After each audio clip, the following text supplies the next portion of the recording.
Kere kere kere kere kere kere kere kere kere kere kere kere kere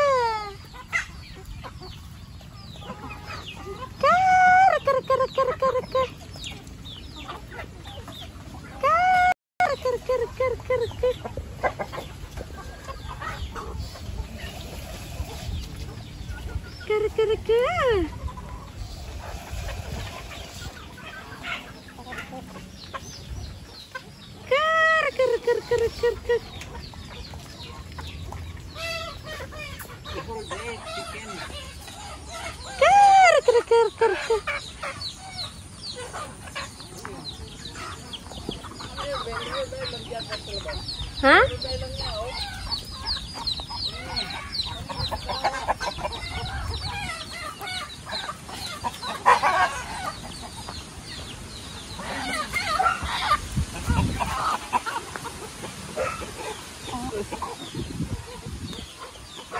Kaloy. Kaloy. Kaloy. Gituhak ka? Oy, kaloy. Kaloy, di bang gud nimo kuan? Dili man nimo tropa gituhak noon ka. Ay, sus kaloy. O diha ka. Ayaw na lagi gawas lagi. Ayaw na lagi gawas. Ah. Ikaw ha? Dito siya dumaan, oh.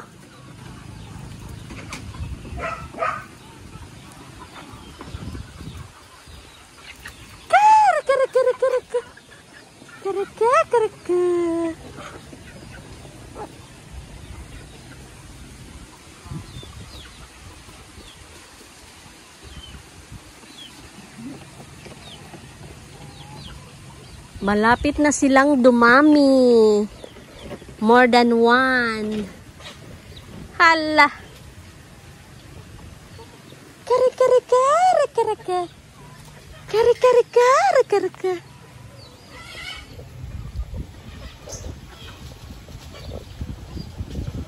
Kare kare kare kuku. Kare kare kare kuku. Kare kare kare kuku. Kare kare kare kare. Kare kare kare kare. Malapit na silang dumami. Malapit na silang dumami.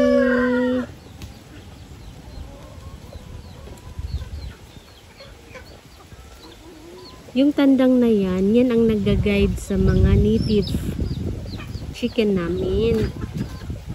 Tapos yung mga Rhode Island naman, meron silang tandang din doon. Ayan, dalawang tandang sa Rhode Island. Ayan. So, dito sa native namin, maraming ang maraming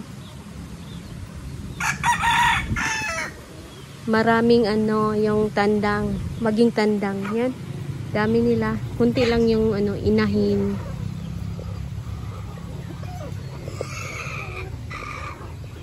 Ayan. Matapang din yan eh. Yan yung pangsabong. Pwedeng pangsabong. Pwede siyang ibenta. Pangsabong. Matapang din yan eh.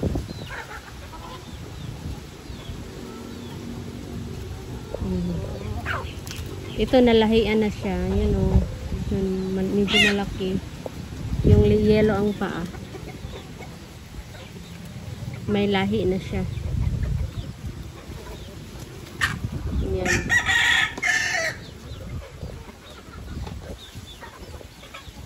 Yan. Yung itim namin, siya, may lahing uwak. Crow. Yan. Uwak. Ito ba, dalawang may lahing uwak.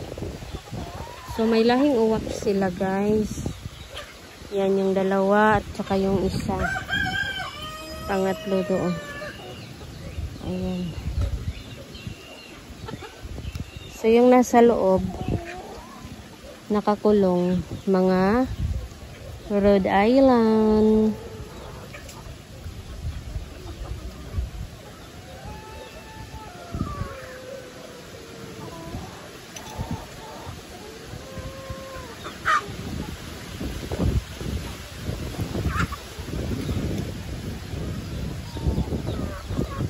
Tsaka dito sila natutulog sa punong kahoy na to. Mga punong kahoy na to.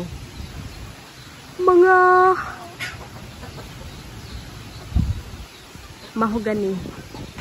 Dito sila gustong dumapo sa may mahogani.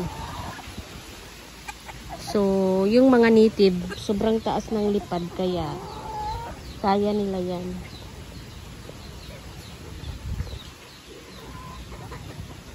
Kaya nila.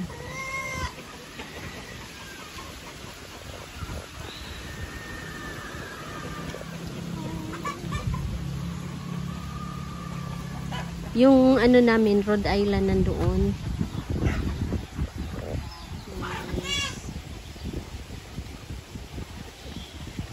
Nagkalat na sila guys kasi malawak na yung ano nila. Pwede na sila sa damuhan. Kasi inopen na namin yung damuhan para sa kanila. Ayan. So, yun guys.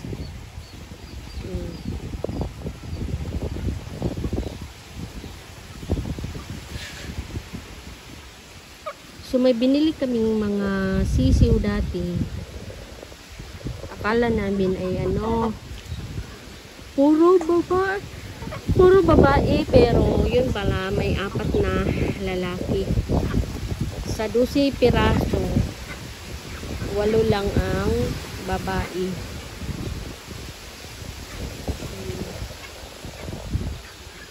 Doon sila sa sunod guys. So, hindi makita dito. Yan, paramihin pa lang namin yun. At plano na magbili ng incubator para magpipisa ng ano, Rhode Island.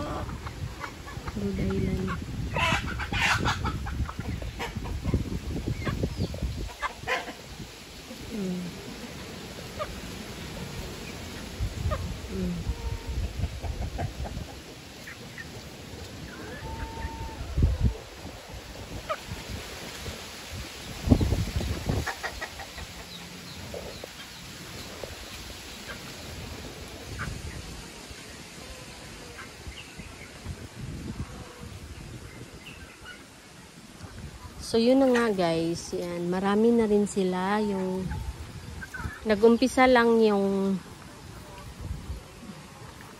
ano namin, yung native chicken. Nung may binili kaming inahin at saka tandang. At kaso lang nawala yung tandang. Yung inahin na lang ang natira.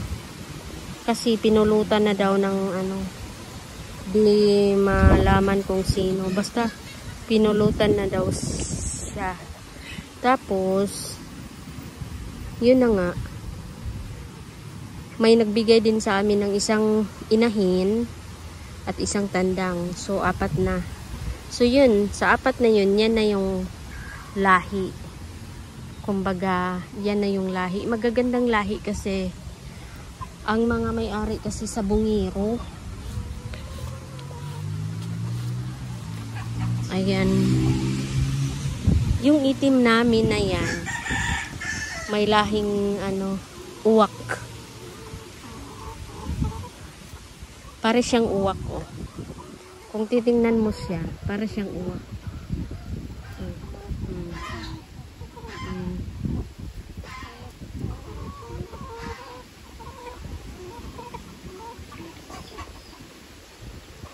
So, dyan sa loob guys, laging may nag-aaway dyan sa loob kasi unahan man sila sa mga babae kung sinong makaupa.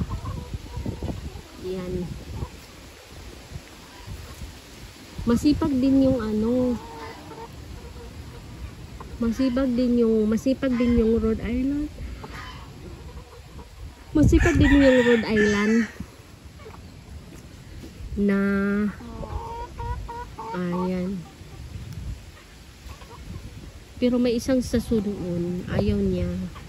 Pag umupa na yung Rhode Island, tinatakbuhan niya at pinipigilan niya. Kaya minsan wala nang itlog kasi nga walang ano. So guys, mabait itong mga itim guys. So yung mga sako na yan guys ay mga ipot yan. Galing sa aming backyard poultry for eggs. So mga decalb namin guys, yung mga decalb namin nasa loob. Umiitlog na sila ng 50 per day. So out of 81 pieces na decalb white, may 50 eggs na siya every day. Bukod pa sa mga soft egg, kasi may soft egg talaga. Hindi maiwasan yung soft egg. So wala pa naman kaming binibigay na yung natural lang nila. Kasi lang sila 18 weeks lang. So kasi simula lang nilang mangitlog 18 weeks, 50 eggs na everyday. So yung everyday may bumibili, yung lahat-lahat iniipon lang namin, tapos pinupuntahan dito at bibilhin lahat ng naipon naming itlog. So sobrang so sa araw-araw namin guys, ito lang mga ginagawa namin. Kumbaga talagang inaalagaan ng husto yung mga manok, kasi naman nagbibigay din sila ng itlog. Yan, doon nga lang sa loob ng so yung loob ng kulungan ng manok guys, doon ay sarado na. Kumbaga tapos na yung nila. Dapat na silang tapos na silang kumain, uminom ng nakalagay na rin kami ng tubig na inumin. Nakalagay na rin kami ng tubig na inumin, tapos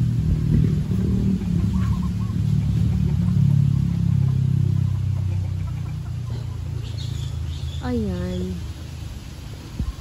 nakakatuwa sila guys. Pagmasdan mo lang sila, wala ng stress, kumbaga. Kailangan mo nga lang linisin. Kasi pag hindi linisin, ang daming langaw. Diyos ko. Dahil yung ipot nga nilalangaw. Tsaka yung mga leftover ng mga patuka